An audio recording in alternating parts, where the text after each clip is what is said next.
third-party campaign could throw a real monkey wrench into this year's race for president. So check out this Fox News poll. It shows Libertarian candidate Gary Johnson getting 10% of the vote in a three-way match against Donald Trump and Hillary Clinton. While an ABC News Washington Post poll finds 51% of you want a third-party candidate to run. New Mexico's former Republican governor Gary Johnson is running for president as a libertarian. Maybe he's the guy you want. Hi, Governor. Gretchen, thanks for having me on. Okay, so why are you... 50% of America... Well, go ahead. Yeah, talk about the poll. Go ahead. I'm sorry. Well, not so much the poll, but 50% of all voters right now that are registering as independent. Where is that representation at the end of the day?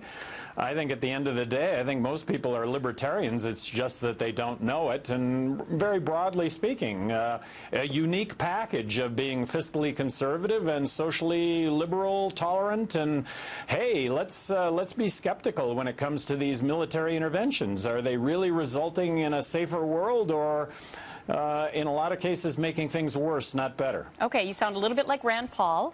And I just want to bring to your attention that independents in the latest polls, Trump's really walking away with those, over 16 points over Hillary Clinton. So what are you going to do to get them to potentially come to you? Gretchen, really key right now is just being in the polls. You cite a couple of polls where I'm in. Well, that's just really just two national polls that my name has even appeared, and that was before Bill Weld agreed to run for vice president on this ticket. Key is being in the presidential polls. Look, there's no way that a third party can win the presidency without being in the presidential debates.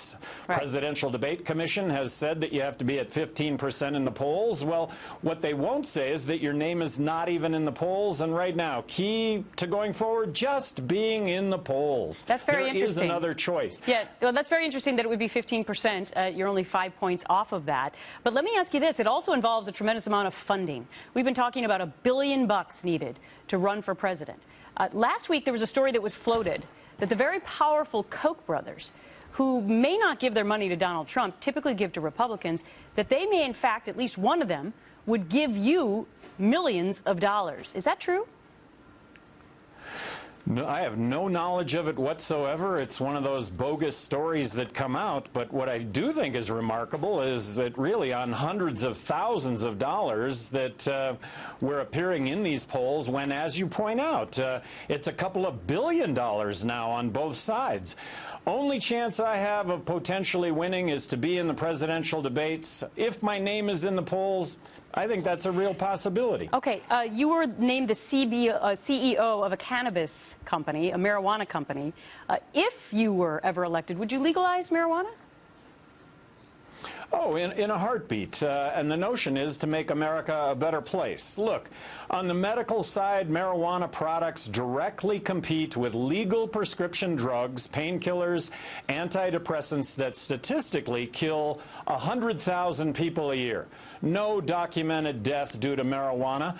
And on the recreational side, I have always maintained that legalizing marijuana will lead to less overall substance abuse because it's so much safer than everything else that's out there, starting with alcohol. Okay. The campaign to legalize marijuana in Colorado was a campaign based on marijuana is safer than alcohol. Although that governor, I think, has reconsidered with that decision there. Let me ask you one final question, Mr. Johnson, Governor Johnson. How would you get on the ballot everywhere? Isn't that one of the biggest hurdles for you? Well, it is a big hurdle, but the Libertarian candidate for president, and I'm hoping to get that nomination this upcoming weekend, the only third-party candidate on the ballot in all 50 states will be the Libertarian candidate for president. So very significant. You could have all the money in the world starting tomorrow, and you could not get on the ballot in all 50 states. You could have all the money in the world starting tomorrow and probably not be on the ballot in enough states to mathematically get elected 270 electoral votes. All right. Former governor of New Mexico, Gary Johnson, Libertarian candidate for president. We'll see. We'll see if we see you on the debate stage, sir. Thank you. Well, get me in the polls, Gretchen. Whatever poll you've got, please. Thank you. All right. Well, it's our live Twitter poll today. So go to Twitter @Gretchen Carlson, #TheRealStory. Do you want to see a third-party candidate. Governor, thank you.